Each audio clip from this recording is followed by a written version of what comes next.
তোমাদের উদ্দেশ্যে আমার একটা কথা গো মা, ও মা তোমরা তো জানো না মা, ওই আল্লাহর উপরে ভরসা রাখো, সন্তানটারে মাদ্রাসায় দাও মা, মেয়েটারেও মাদ্রাসায় দাও, কোরআনের ছায়া তলে দিয়ে দাও।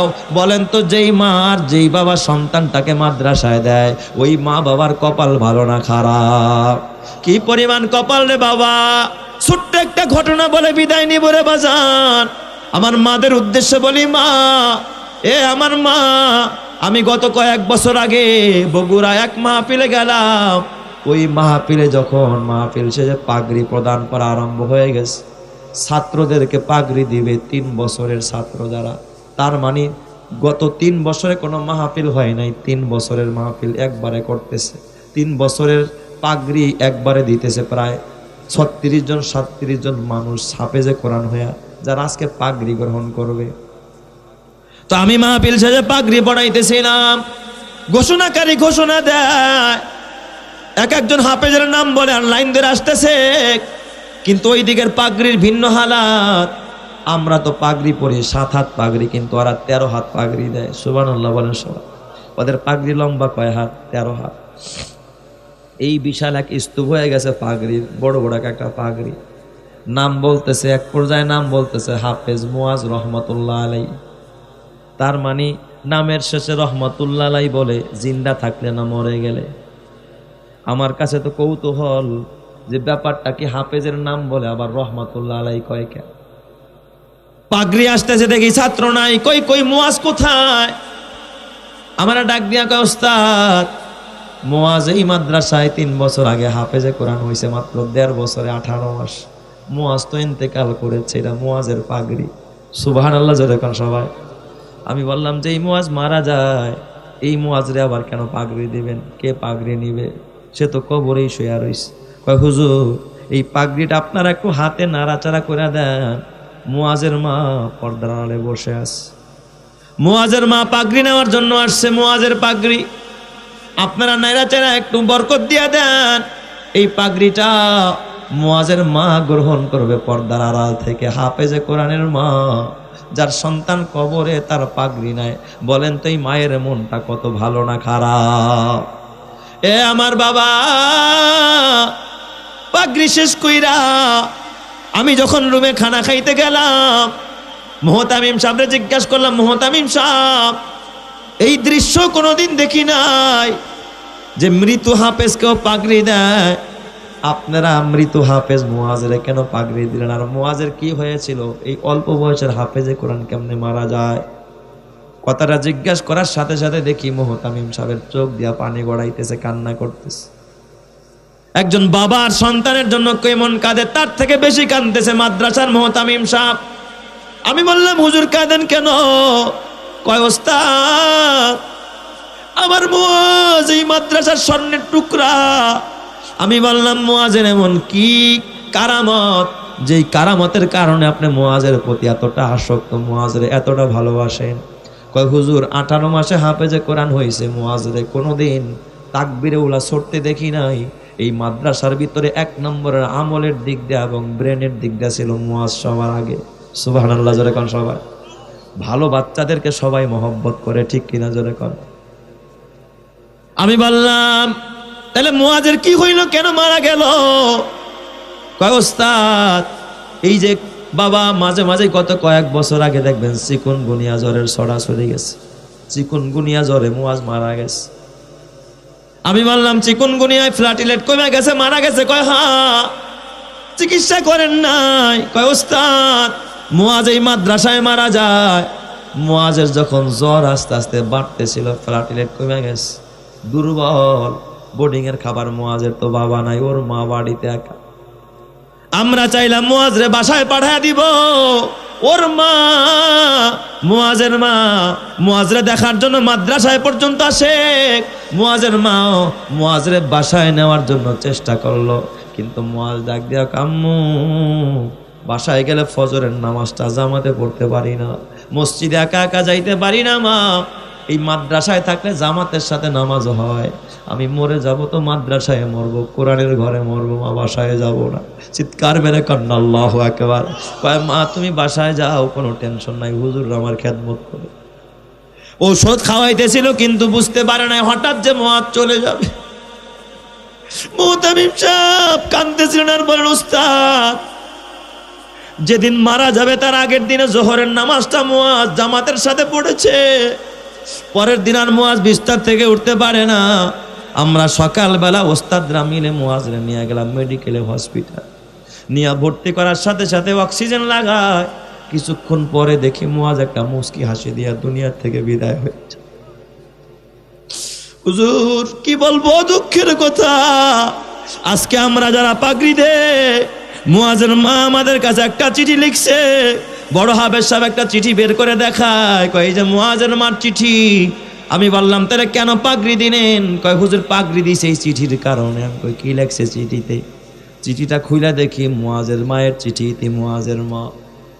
মুয়াজের মা লিখেছে, ওস্তাদ এই দুনিয়ায় আমি মায়ের কেউ নাই, আমার স্বামী নাই, আমার মা নাই, বাবা নাই, দ্বিতীয় একটা সন্তানও নাই। এই জমিনে আমার মুয়াজ ছাড়া আমার আর কেউ নাই। আজকে আমার মুয়াজ বিদায় নিয়ে গেছে, আমি মা একবারে খালি হয়ে গেছে। এখন আর আমার কেউ নাই, দুনিয়ায় আমার কোনো শখ নাই। আমি মা বিয়ে পর্যন্ত বসি নাই আমার মুয়াজের জন্য। আমার চিন্তা ছিল আমার মুয়াজ, আমি মা মারা গেলে আমার দাফন করবে, আমি মাকে জানাজা দিবে। কিন্তু আজকে আমি মায়ের জীবন দশায় আমার মুয়াজ আজকে কবরের বাসিন্দা। হুজুর আপনার কাছে বিনয়ের সাথে বলি, আমার মুয়াজ জীবনে গুনাহ করে নাই, আমার মুয়াজের এত আমল পাগড়ি ছাড়া নামাজ পড়ে নাই। উস্তাদ আমার মুয়াজরে পাগড়ি দেওয়া থেকে বঞ্চিত করবেন না। আপনারা যখন মাহফিলে পাগড়ি দিবেন, আমার মৃত হাফেজ মুয়াজকেও একটা পাগড়ি আমার মুয়াজের জন্য দিবেন। এই কথা মুয়াজের মা চিঠির মধ্যে উল্লেখ করেছে। সেখানে মুতামিম সাহেব বললেন, আমরা তাকে ফোন করলাম, মা আপনি পাগড়ি দিয়া কি করবেন? মুয়াজের মা কান্না করতেছিল আর ডাক দেখে, ওস্তাদ আমার মুয়াজ দুনিয়ায় নাই, আমার মুয়াজ হাফেজে কোরআনের পাগড়িটা আমি মা বুকে নিয়ে বাঁচতে চাই। এরপরে যেদিন ইন্তেকাল করব, আমার যারা উত্তরসূরি আছে তাদেরকে আমি ওসিয়ত করে যাইব, তোরা আমার বাজারের পাগড়ি কিনা বাজারের কাফনের কাপড় দিয়া আমার জানাজা পড়াবি না, আমার কাফনে মোড়াবি না। আমার ছোট্ট মুয়াজের যে পাগড়িটা পাইছে হাফেজে কোরআন হওয়ার বরকতে, আমার মুয়াজের পাগড়িটা দিয়ে আমি মায়ের কাফন পড়ায়া দিব। আমি মা কাফনের কাপড় হিসাবে ব্যবহার করব মুয়াজের পাগড়ি। এই জন্য আমি পাগড়ি চাই। ও আমার পর্দার মা, মা তোমার হাতে ধরে বলে যাই, পায়ে পড়ে বলে যাই, মা গো একজন হাফেজে কোরআন সন্তান বানাও, কিয়ামতের ময়দানে হাফেজে কোরআন তোমারে সুপারিশ করে খোদার জান্নাতে নিয়ে যাবে। এ বাবা, মায়ের কত আশা, মনে বড় আশা, হাফেজে কোরআন রেডিয়া জানাজা পড়াবে, পারে নাই। এখন হাফেজে কোরআনের পাগড়ি মোড়াইয়া তারপরে কাফন বানাইয়া নিজে কবরে যেতে চায়।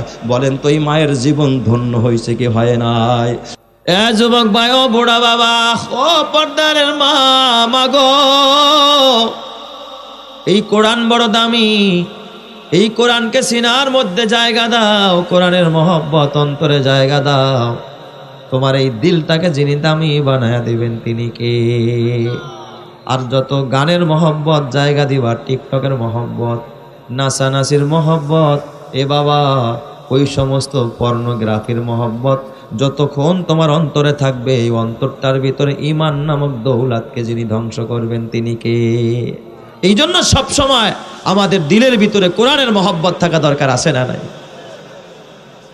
এই জন্য নবী বলে, ইস্তেমাউল মালাইমা মাসিয়াতুন, গানের আয়োজন করা কবিরা গুনাহ, ওয়াল জালিসু আলাইহা ফিসকুন, গানের মজলিসে যারা বসে সব ফাসিকের দল, আছে না নাই? গানে কি ভালো মানুষ যায় নাকি? হুজুর ভুলে তো মাঝে মাঝে আমরাও চলে যাই। যদি যান এটা ফাসিকের কাজ, তওবা করার দরকার, আছে না নাই? ওয়াল জালিসু আলাইহা ফিসকুন, গানের মজলিসে বসা এটা ফাসিকি কাজ।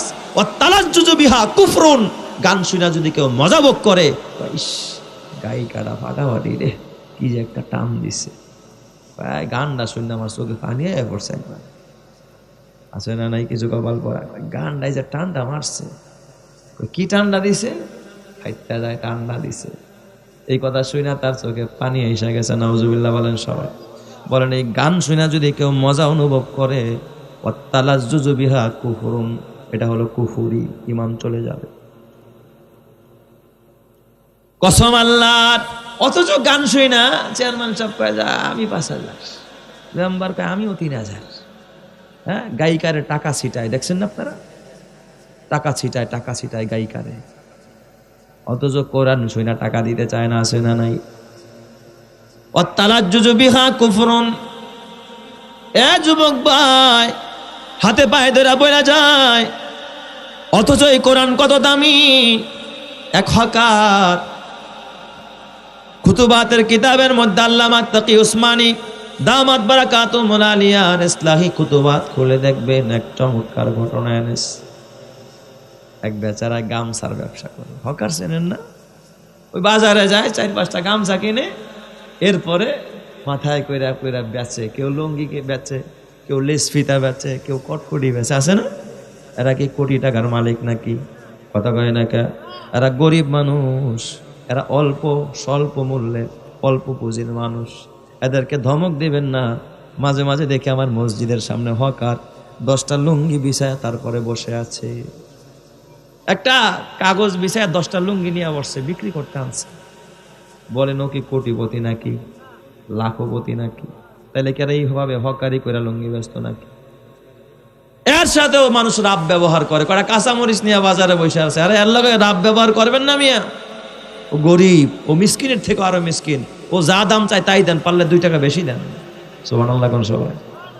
কারণ ওর পুঁজি নাই, দেই খাইতো, এই কাম করে খায়। ও তো চুরি করতে পারতো, ও তো ডাকাতি করতে পারতো, ও তো মানুষকে খুন করতে পারতো, রাস্তাঘাটে গাছপালা ডাকাতি কইরা ও উপার্জন করতে পারতো। হালাল পথ বের করে দিছেন ওর জন্য কে? 10টা গামছা নিয়ে গেছে, 10টা গামছার দাম নাহলে কত টাকা? 500 টাকার তো বেশি না। 20 টাকা করে যদি লাভ করে 10টা গামছায় 200 টাকা। আর এই 200 টাকা কি একটা মানুষের সংসার চলে? তাও দেখি ধমক দাও, বেটা এত দাম চাষকা গামছা। আরে মিয়া, যা চাইছে তা দিয়েই কেনেন, আল্লাহ বরকত দিবে, ঠিক কিনা জোরে কর। অথচ দেখবেন ছেলের বিয়ায় খরচ করছে 2 লাখ, বেনারসি মার্কেটে গেছে, জিগজাগ বাতি রেখে মাথা নষ্ট হয়ে গেছে। কয় বিয়ার শাড়ি কত? কয় 50,000। বলারে বিয়া করাম, বিয়াকে আর বারবার করামনি, ঠিক আছে 45,000 টাকা নিয়ে। অথচ শাড়ির দাম আছে 10,000। সেখানে 40,000 বেশি দিয়া ফেলাইছে, 20,000 বেশি দিছে, ওর গায়ে লাগে নাই। অথচ এই গরিব মানুষটারা 10 টাকা দিতে ওর টাড়ায়, আসে না নাই? এমন কপাল পরে আসে না নাই? সমাজ আসে না? এ যুবক ভাই, ও বুড়া বাবা, ওই গামছার ব্যবসায়ী গরিব মানুষ, পুঞ্জি নাই, সারাদিন গামছা বেচা, তারপরে তার সব মিলে পুঞ্জি হলো 5 টাকা। পুঞ্জি কয় টাকা? 5 টাকা। 5 টাকা নিয়ে আজকেও বাজারে যাইতেছে, গামছাটা কিনবে, তারপরে সারাদিন বেচবে, যা লাভ হয় এ দিয়ে তেল নুন কিনবে। তখন 1 আনা 2 আনায় কি চাল ডাল পাওয়া যাইত? 5 টাকা নিয়ে বাজারে গেছে, তখন তো আর এরকম ছাপার কোরআন শরীফ পাওয়া যাইত না। ছাপার যে কোরআন শরীফ এখন পেরেছে দিয়া ছাপায়, হাতে লেখা কোরআন শরীফ হস্ত লিখিত, তখন এক একটা কোরআনের অনেক দাম ছিল। সুবহানাল্লাহ যেরকম সবাই চাইলেই, যার তার ঘরে কোরআনের পাণ্ডুলিপি ছিল না, হাতে লেখলে একটা কোরআন লিখতেও সময় লাগে এবং তার মূল্যও কি ছিল? অনেক বেশি ছিল। এখন তো ছাপানোটা, এই জন্য দাম কমে গেছে। ওই গামছার ব্যাপারী বাজারে গিয়া পকেটে 5 টাকা, হঠাৎ শুনতে পায় এক দোকানে কোরআন শরীফ উঠছে। কোরআন, এই কোরআন বিক্রি হবে, হাতে লিখিত একটা কোরআন। কয় দাম কত? কয় কোরআনের দাম উঠছে 10 টাকা। সুবহানাল্লাহ বলে সবাই। তার কাছে আছে কয় টাকা? 5 টাকা। দাম উঠছে কত? 10 টাকা। আল্লাহর কোরআনের পাণ্ডুলিপি কিনবে ওই গামছার ব্যাপারী গরিব মানুষ মনে মনে কয়, আল্লাহ, জনম জনম তো দুনিয়ার ব্যবসা করলাম, আখিরাতের ব্যবসা তো করলাম না। আল্লাহ, তোমার কোরআন জীবনে দেখি নাই। আল্লাহ, তোমার কথা শুনেছি কিন্তু তোমারে দেখি নাই। কোরআনের কথাও শুনেছি কিন্তু চোখে কোনোদিন কোরআন দেখি নাই। তখন তো আর যত্রতত্র কোরআন পাওয়া যায় না। কাগজের কোরআন তো যত্রতত্র ছাপাখানায় ছাপায়ও না, পাওয়া যায় না। শুনছে বাজারে কোরআন বিক্রি করার জন্য কোরআন উঠছে। এই লোকটা গরিব মানুষ, সব মিলায় পুঞ্জি হলো তার 5 টাকা, কোরআনের মূল্য হলো 10 টাকা। লোকটায় চিন্তায় পড়ে যায়, আল্লাহ দিল চায়, মন চায় এই কোরআনটা আমি তো কিনে তারপরে বাসায় নিয়ে মনের মতো করে দেখি। আল্লাহর লেখা কোরআন, আল্লাহর বলা কোরআন, আল্লাহর কথা কোরআন। আমি কোরআনটা পড়তে জানি না, তবে দেখবো, আঙ্গুল ঘুরাবো, আর আমি আল্লাহর মহব্বতের কালামটাকে আমি একটু চোখ বুলায়া দেখবো। কসম আল্লাহ, কোনো মানুষ যদি ওই কোরআনের দিকে মহব্বতের নজর দেয়, আল্লাহ তার ভিতরে হেদায়াত দিয়া অন্তরটাকে আলোকিত করে দেয়। সুবহানাল্লাহ। বলেন তো আল্লাহ পারে কি পারে না? ইমানের পথে অভিচল থেকে আমার মরণ যেন হয়, ইমানের পথে অভিচল থেকে আমার মরণ যেন হয়। তোমারই কাছে মিনতি আমার, তোমারই কাছে মিনতি আমার, মহামহিম দয়াময়, ইমানের পথে অভিচল থেকে আমার মরণ যেন হয়। প্রতিদিন মিথ্যের মুখোমুখি হয়, বেদিন ফাসেকেরা করে হইচই, আজাজিল এসে গোমরাহি সুর গানে করে তুলে মোহময়। ইমানের পথে অভিচল থেকে আমার মরণ যেন হয়, ইমানের পথে অভিচল থেকে আমার মরণ যেন হয়। আল্লাহ তুমি কবুল করো, জোরে কান আমিন। এ আমার বাবা, ওই মানুষটা গরিব, গামছা না কিনা দৌড়ে ঘরে যায়, বিবিরে ডাক দেখা, বিবিরে আজকে দুনিয়ার ব্যবসা করবো না, আজকে আখিরাতের ব্যবসা করব। বিবি দেখ ঘরে আমার কি আছে, 5 টাকা দরকার, নয়তো বা খোদার কোরআন আমি কিনতে পারবো না। বিবিরে ঘরের মধ্যে কি আছে তালাশ করে দেখে, তার একটা জামা আছে, নতুন জামা। কয় জামাটা বের করে দে। কয় বিবি তোমার কাছে কি আছে? কয় আমার একটা এক্সট্রা কাপড় আছে, ওইটাও বের করে দাও। ঘরের মধ্যে টুকটাক অতিরিক্ত সামানা বাজারে নিয়ে বিক্রি করে আরো 5 টাকা জোগাড় করছে। সুবহানাল্লাহ জোরে কোন সবাই। 10 টাকা দিয়া খোদার কোরআনটারে কোরাই করে তারপরে বাসায় নিয়ে আসছে। বাসায় না, আজকে দিলের মধ্যে বড় আবেগ, আমার ঘরে খোদার কোরআন, কি এক অনুভূতি। এই আল্লাহর বান্দা নামাজ পড়া খানা দানা খাইয়া কোরআন শরীফটা নিয়া খুইলা তারপরে কোরআনের লাইনে লাইনের মধ্যে হাত বুড়াইতেছে আর বলতেছে, আল্লাহ তোমারে দেখি নাই, আল্লাহ তুমি কত বড়, তুমি কত বড় রহমান, আল্লাহ এটা তোমার কালাম, আমি পড়তে জানি না, আল্লাহ তুমি প্রত্যেকটা লাইনে লাইনে যা বলেছো সব সত্য বলেছো। চিৎকার মেরে করেন আল্লাহু আকবার, আরো জোরে বলেন আল্লাহু আকবার। রাতের বেলা এইভাবে হাত ঘুরায় আর ডেলি পড়ে, হঠাৎ করে আল্লাহ তাআলা তার দিনের ভিতরে কোরআনের বাতি জ্বালায়া দিছে, হেদায়েতের নূর চমকায়া দিছে। এবার বিবিরা ডাক দেখা, বিবি আমার ঘরে খাবার নাই, আমি এবার চাকরিতে যাই, তোমার টেনশন নাই, আল্লাহ রিজিকের ব্যবস্থা করবে। জোরে কোন সুবহানাল্লাহ। ঘরের মধ্যে কোরআনটা রাইখা ছোট্ট ছোট্ট 3টা বাচ্চা, বাচ্চাগুলোর রাইখা আল্লাহর বান্দা কয় ঝাঁকার কাছে নিয়ে খেতে গেছে। বিবি তো মনে করছে স্বামী আমার খেতে গেছে, কিন্তু খেতে যায় নাই, জঙ্গলের মধ্যে গিয়া সেজদায় করে মালিকের কদমে কান্না আরম্ভ করছে। জঙ্গলের গভীর নির্জনে গিয়া কান্নায় ভেঙে পড়েছে। বলেন তো বাবা, এই দুনিয়ায় যার কেউ নাই, তার কিন্তু একজন আছেন যিনি, তিনি কে? আরো জোরে ঈমানের আওয়াজে বলেন, তিনি কে? আল্লাহ। জঙ্গলের মধ্যে গিয়া কান্না করে, এই দিক দিয়া ঘরের ভিতরে অভাব, স্বামী তো ঘরে ফিরে না, আহারে স্বামী তো ঘরে আসে না, সন্ধ্যা হয়ে যায়, রাত্র গভীরে আবার ঘরের মধ্যে আসছে। বিবি জিজ্ঞাসা করেন, স্বামী আমার আজকে যে কাজ করছেন আপনি কি পারিশ্রমিক আনেন নাই, টাকা পয়সা আনেন না? কয় না বিবি না, আমি যার চাকরি করি তিনি আমার বেতনটা এখন না আর কয়টা দিন পর দিবে। সুবহানাল্লাহ। বলেন তো আমরা সবাই কার চাকরি করি? এই মুসলমানের আওয়াজে বলেন, আমরা কার গোলাম? দুনিয়ার মানুষের চাকরি করলে যদি মাস শেষে বেতন পাওয়া যায়, কসম আল্লাহর, যেই মানুষটা আকাশের মালিকের গোলামি করে, আকাশের মালিকের চাকরি করে, ওই মানুষটার বেতন আর ওই মানুষটার রহমতের আর দরজার বরকতের দরজা যিনি খুলে দিবেন তিনি কে? আরো জোরে বলেন না, তিনি কে?